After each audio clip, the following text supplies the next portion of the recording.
the election in Rivers State is the worst of its kind. We have been seeing rigging, we have been seeing violence, but this time it became a war. The first is that the state government and their allies have cried around the entire state in very strategic areas of the state, threatening the lives of non-indigenous, people who ordinarily would have voted for a different party from their party, telling them that if they know that they are not going to vote for PDP, none of them should come out to vote. And if they do, they will be dealt with. They will be flogged and all that. We have evidences of those of the people who say, no, they must come out and exercise their franchise. Some of them, their head was broken. Some of them, they are flogged. Some of them, the ladies, they are molested, stripped naked, just to prove a point that if some other person does that, they will still do worse. Now, if we want to also do it the way they are going about it, there will be anarchy in the state. And we don't want to just do the same way they want to do it. We believed that we're in a democratic dispensation and we should be able to do things democratically. For me, this election is a mirage, and I want to believe that it is not of standard at all. And so I want to call on the Independent Electoral Commission to cancel the Rivers State election. We are calling on the international community to, as a matter of urgency, quickly intervene.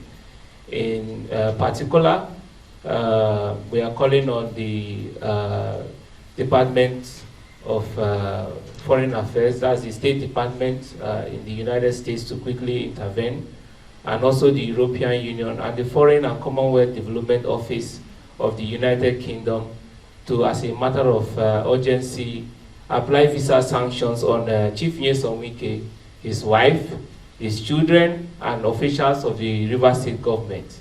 Because when there are sanctions, they will see that indeed, there is punishment for evil actions like this. We have repeatedly received intelligence before these elections that the governor is paying over 30 million naira to each of the electoral officers across the local government areas.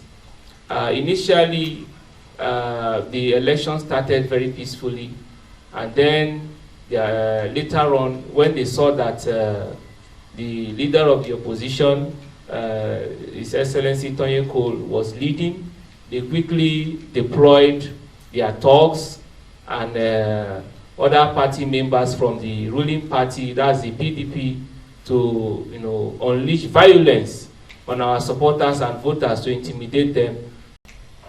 Instead of this election being a test of the candidate's popularity, it turned out to be a rape of democracy.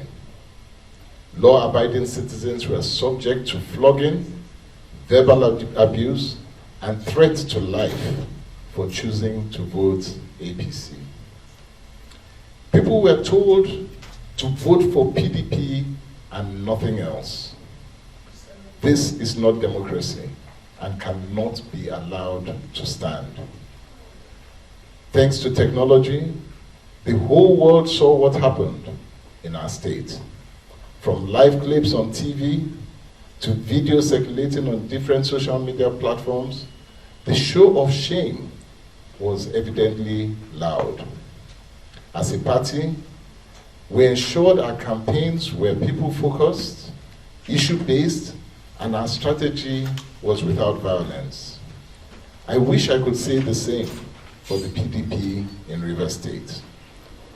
To secure a stolen mandate, the PDP aggressively intimidated non-indigenous in the state, leading to apathy and low voter turnout.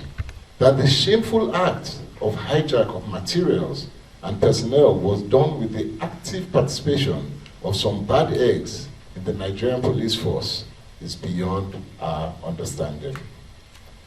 Citizens who attempted to resist the hijack of election materials were brutalized and in some cases eliminated. The sad tale of the brutal murder of our Ahoda West local LGA coordinator, Chisom Leonard, and 2 others in his community will continue to haunt me for life. To think that up to 11 people have lost their lives in this charade, including a youth corper serving on national duty as an INEC ad hoc staff in Abua Odua, is extremely depressing and heartbreaking. One life lost is one too many. No one deserves to die like this. The Rivers State PDP, led by the state governor, kept to his promise of crushing the opposition during elections. Honorable Charles Anyanwu and Emeka Ede, both House of Assembly candidates, were arrested on the day of election and detained in police custody, while Honorable Napoleon Okaligwe was kidnapped and held in an unknown destination until well after his election. This followed a pattern established in the National Assembly election when Honorable Ephraim Wozi was arrested, detained, and charged to court. He is still locked up as we speak.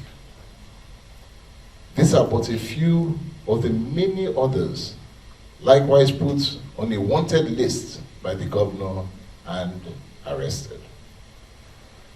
This was not an election, but a thievery and imposition by the governor, aided by some members of INEC and some men of the Nigerian police force.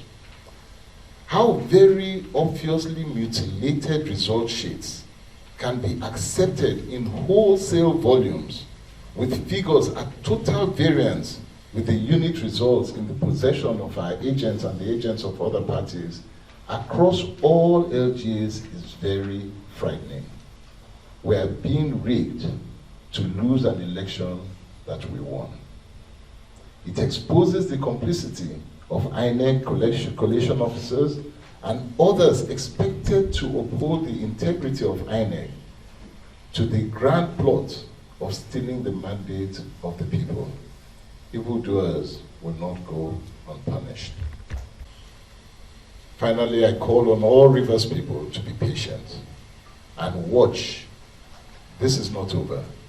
We believe that good will prevail over evil in this state. It's not over. God bless the good people of Rivers State. God bless Rivers State. God bless Nigeria. Thank you.